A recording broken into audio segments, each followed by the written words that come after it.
counselor was in the night on jail, and she was a counselor, and that was kind of the tipping point that made me accept that I would be willing to speak to someone, because it was a good experience and it was a little bit therapeutic, but it has to be the right person. I feel like it's a comfortability thing. Yeah, and that's also kind of, obviously, as you can see, it's kind of ventured a lot, and it's not easy to open up and talk to just anyone. When were you in the night? From July 10th to July 25th. And how did that happen? I was brought in on false charges, to my impression. So it's still getting sorted out. I was arrested for misdemeanor, and I was on 25 jail.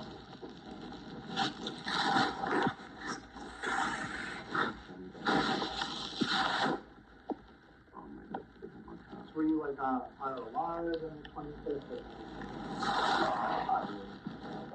I was about yeah. Yeah.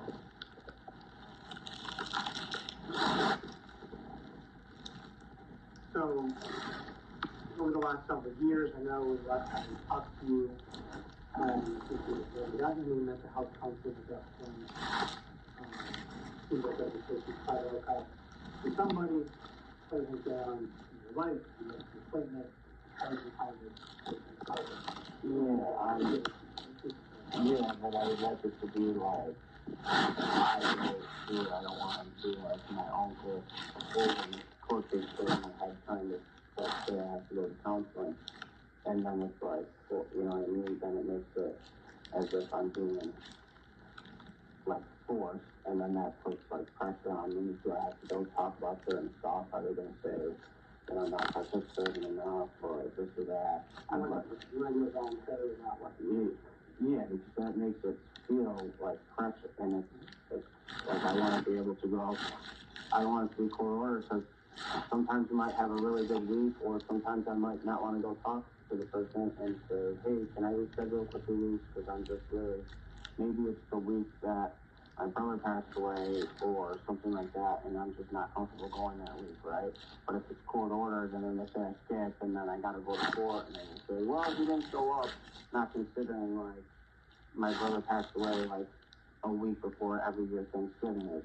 You know what I mean? So there's a lot of different. Yeah, exactly. Since we last saw you in 2022, have you had any visits to the hospital for any reason? Not voluntarily. Like, have you been taking CPAP or something like that? I was kidnapped and brought there unlawfully. Oh, why not? The Tonawanda police kidnapped me at the back of the police station and drove me there in an ambulance unlawfully against my will. When did that happen? I believe almost a year or two from now, like September 9th, about exactly a year ago. I was there, I want to say, from September 9th to September 16th, and then when I asked to have the hearing to be released, they released me immediately. So you're taking some CPAP and then getting to the CMC? Is that what you got? I guess so, yeah. And I requested a hearing to be released. Right. And they released it. And they, instead of having a hearing, they released me because of when I was kidnapped and brought there illegally, and I didn't want that on the record. Because I should have never been in the facility to begin with. Do you usually let those of you in the hospital? Yeah, to cover up that my uncle's involved in public corruption with members of organized crime, the prison, and also trafficking with high level, business owners, businessmen.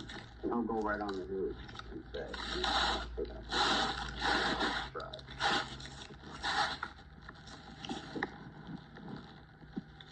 Your uncle was involved with giving you the hospital? I know that he arranged it with the police, yeah. How do you know that? Because he works in concert with them to falsify police reports against me for the last 4 years. And there's concrete evidence that proves that falsified multiple police reports, altered court documents, altered text messages, to frame me for crimes because I speak out against his public corruption because he abused me as a child. So it's been an ongoing back and forth. And if he can take me to the hospital and have someone write a false report, then he thinks that that will protect his public reputation. So I believe that's his motive as well. We're looking for.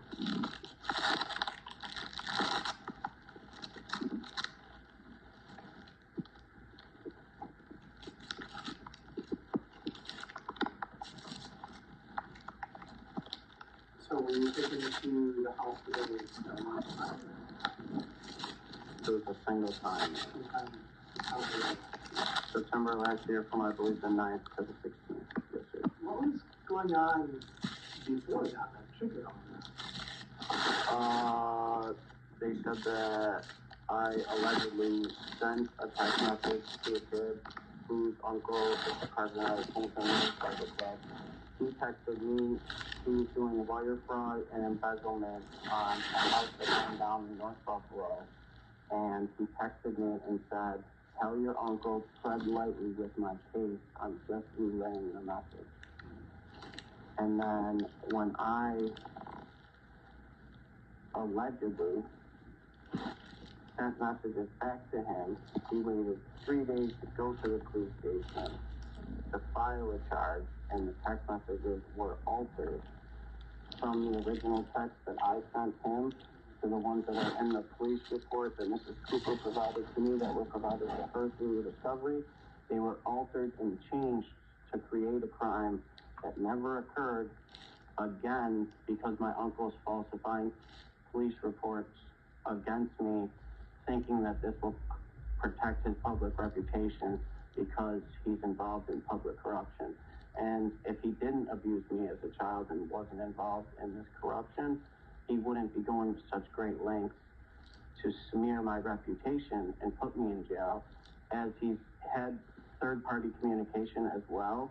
He had my brother William Flynn send me a text message from my father, Charles Flynn, saying, "John Flynn is putting him in jail. It's not your fight. I suggest you stay out of it." And that was a year and a half before any of these charges were made. So the plan was in place to put me in jail, and it's in black and white, so this isn't me just saying it, because they put it in black and white and threatened me to use power and defraud his position, which is a federal crime to defraud the United States government and abuse their power to falsify police reports. It's the same thing Joe Biden has done. Let's do it. And I can show you these things if you want. You know.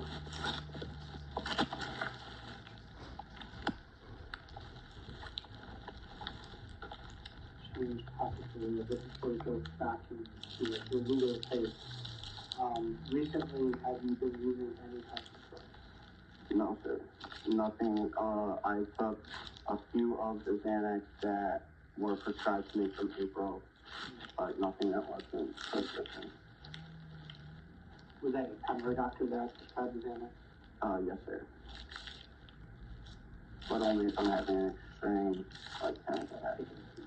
Yeah, because she gave me it's such a small dose and a limited supply that I can't really make a much fun for it. Was on marijuana? I have a medical man. So how often do you use marijuana? Daily, most recently daily, just because I had 2 seizures while I was in jail.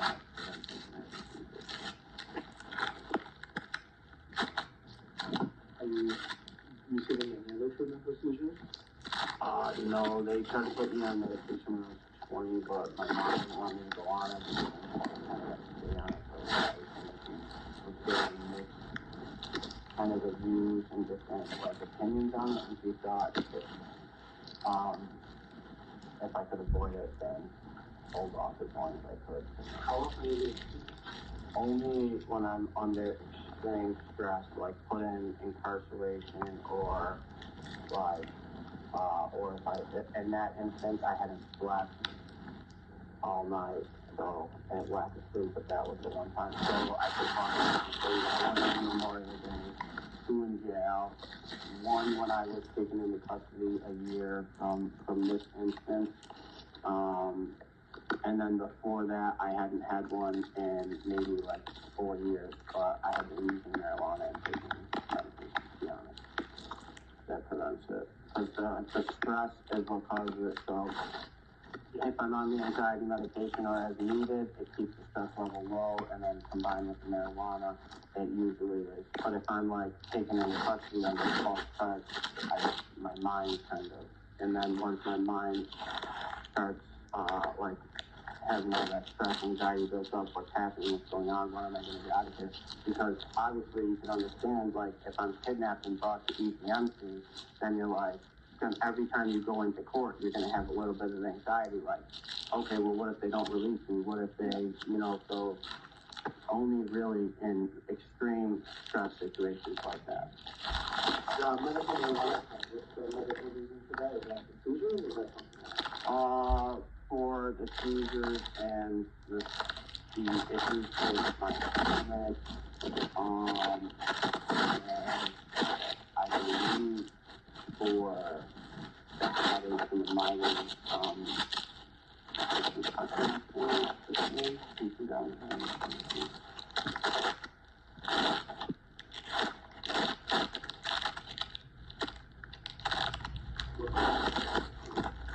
I was attacked by an undercover Buffalo police officer. And when did that happen in 2022? February 22nd, 2022. He tried to steal a Rolex watch from me. How do you know the undercover police officer? Because I have pictures on my phone of him in police clothing, and he works as a security guard, but he works undercover as a cop, and his cover is a security guard. And he's known to my Uncle John Flynn as well, and Tommy Champion, lieutenant of the district, I believe, of the Buffalo Police. And I have pictures of all three of them together on my phone. John Flynn and Tommy Champion, and the person who attacked me, the undercover cop, and him with Tommy Champion, and then Tommy Champion is my uncle. Who's Tommy Champion? He's the lieutenant of the B District Buffalo Police. And that's his affiliation to the person who attacked me. While we're talking about medical stuff, No, I feel great. I've honestly been feeling myself and probably something like and kind of finally getting a little energy back to go do stuff. I just did this morning in my house. It's been, I hate to admit it, but it's been a disaster for like 2 years. I have 2 small dogs as well, but I was able to get the floors completely replaced in the upstairs of my house just within like 2 days. So I'm finally getting like a little energy back to do like side progress and like things like that. So I'm feeling pretty well, honestly. again, to go back to substances, so, medical marijuana, have you ever used drugs in the past? No, as I told the police, I tried mushrooms when I was 18. I honestly, with having my brother pass away from an overdose, it's almost disrespectful to be really doing drugs or anything like that. It would just be, How often do you drink? Depends, like, the bills are playing, maybe I'll have a couple beers, but then not for like 2 weeks. Like I'll have a couple beers either every other week or once a week, but that's about it. Couple weeks.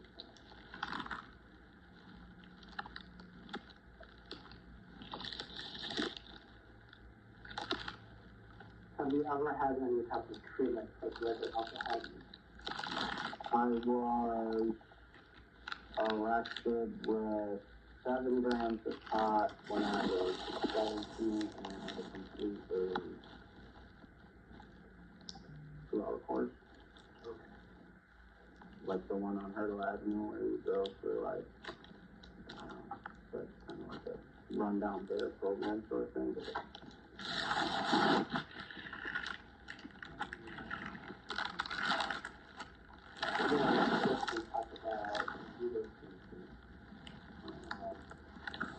Can you understand what is the purpose of this evaluation?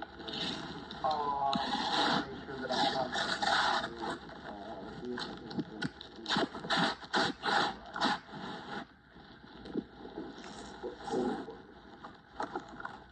and, you have, how many drugs, how many cases do you have?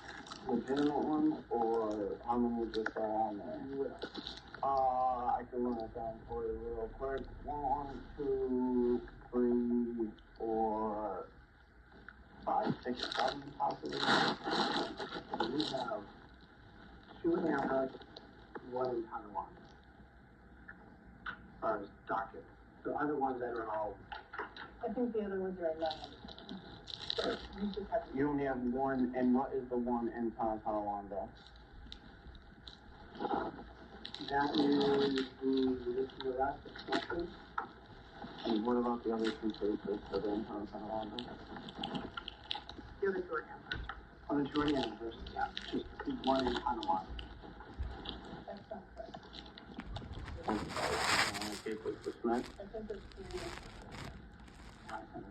That's okay.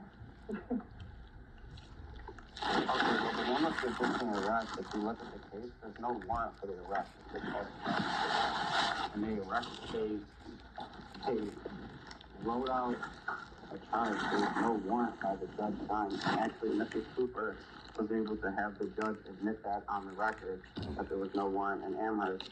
And subsequently, the judge in